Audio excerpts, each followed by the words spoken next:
Let's go to our next guest is Debbie Hayton, a transgender woman who transitioned many years ago before all the recent kerfuffle, but who proclaims that although she may have transitioned socially, medically and surgically, she is nonetheless as male now as she was the day she was born. As a scientist, Debbie knows this to be a fact. She has recently written in The Spectator and Conflate brilliant articles on this extraordinary topic and, of course, has been howled down by the left. But unlike most of them, she actually knows what she's talking about. I'm delighted to welcome two outsiders, Debbie Hayton. Debbie, how are you? I'm fine, thanks, Rowan. Good to speak to you. Excellent. Now, tell us your story. Let's kick off with how you came to arrive at this situation where you're writing for Conflate and Spectator about the issue of transgenderism. Tell us your personal story.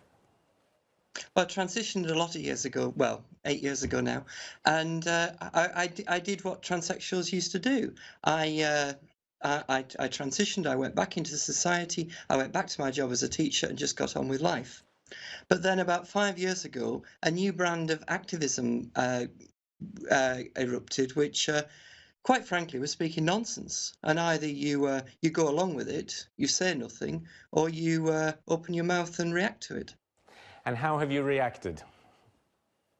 Well, I'm a science teacher, and I can't abide things which are not scientifically consistent or true. So we're met with all sorts of assertions, but not a single argument to back a lot of them up. So, Debbie, I just want to ask you, you're a teacher, and one of the things that we see an awful lot of this controversy developing here in schools is about what we're teaching children about this conflation of sex and gender. As a science teacher, how do you think that's dealing with kids who are being taught this in the schools? And do you think that this is confusing more kids about their identity that's going forward? Yeah, you hit the nail on the head there with conflating sex and gender. You know, sex is biology, gender is, well, I'm not really sure what gender is. Is it personality, whatever. But let's go back to sex. Sex is male and female. But by conflating these ideas of personality and gender into it, we have confused a whole generation of children, and as far as I can see, confused society as well.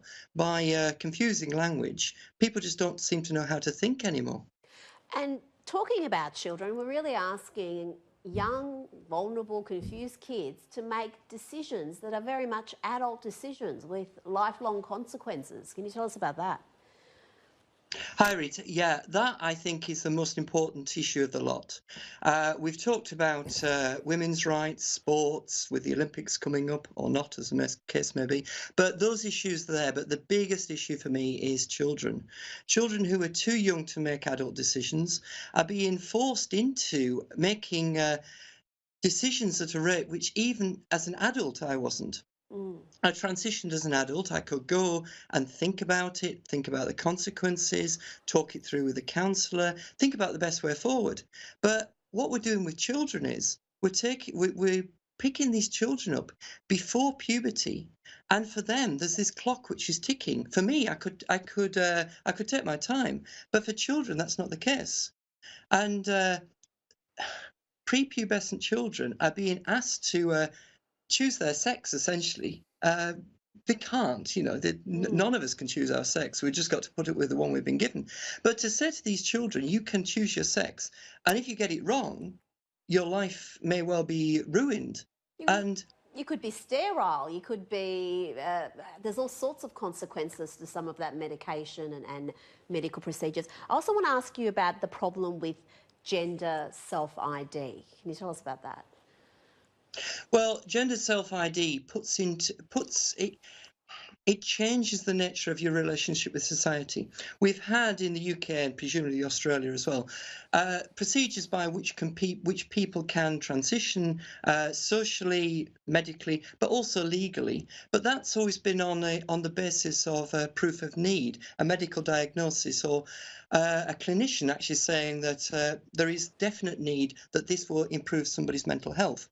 James? Going to self-ID is different. Sorry, going to self-ID is different because what you're saying there is you, the individual, has the right to decide the sex with which you want society to relate to you. So the rest of society gets no say in this. The you know, whole female sex has no say in who breaches their boundaries, for example. It's not only unhelpful, it's really a really dangerous idea. And Debbie, I wanted to pick up on just what you were saying there about the female sex, but also about the abuse of language, because one of the things that I keep seeing is that women, with the rise of this sort of ideology around transgender issues, wind up coming off second best. You see, you know, women are no longer considered mothers. It's just people who have children. You know, you have women in athletic competitions who now have to compete with people who are their sex is male and they went through puberty as males. Can you speak to just this idea of how women in particular come off second best in a lot of this abuse of language and this conflation of sex and gender and really kind of a miswording of the way we talk about biology? Yeah, well, there's a lot there, but over history, women have been the oppressed sex. So women have been granted protections, their boundaries have been strengthened, individual rights. By this self-ID allows male people to inherit all of those rights. The boundaries are breached. It doesn't mean anything anymore. If a woman is anybody who claims to be a woman, then the whole meaning of the term is lost. We lose the concept of sex. Without sex, we can't even give meaning to the word sexism, and women are the people who suffer. Sorry, Rita, you go. And that has all sorts of consequences for women's only spaces, particularly things like women's shelters and women's prisons. And women who've spoken out about this trans activism and the self-ID have been really treated so poorly. They've been deplatformed, abused. We've seen that happen with Julie Bindel, Jermaine Greer. And a lot of prominent women are too scared to get into this debate. Yeah, and I can understand why. It is brutal. Women are making reasoned arguments, and they're not being met with any reasoned arguments in return. They're being stigmatized, they're being deplatformed, they're being cast out, they're being painted. It sometimes feels like a modern-day reenactment of the witch hunt. Yeah. Debbie, someone who was on the show a couple of weeks ago, who's been on a couple of times, is a guy called Harry Miller. You may be familiar with the case. He tweeted some tweets in Britain that, I guess, mocked transgender people. I'm not sure how you felt about that. But what do you feel about the police turning up at his doorstep to check his thinking? Well, we say it's Orwellian, but I think we're beyond George Orwell. We're in the land of Lewis Carroll now, when the police, you know, it really is. The world's gone upside down.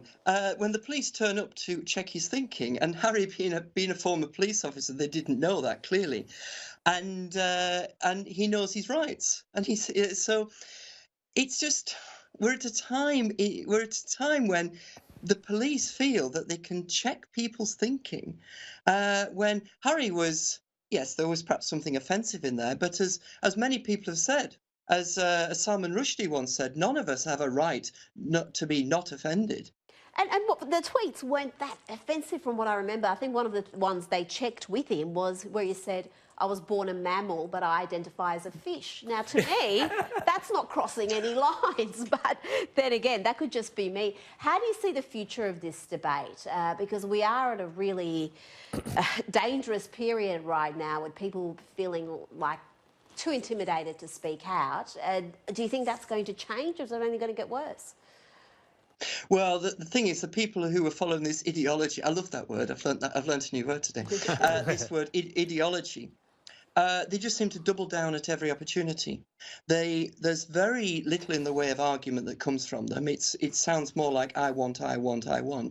So there's a doubling down.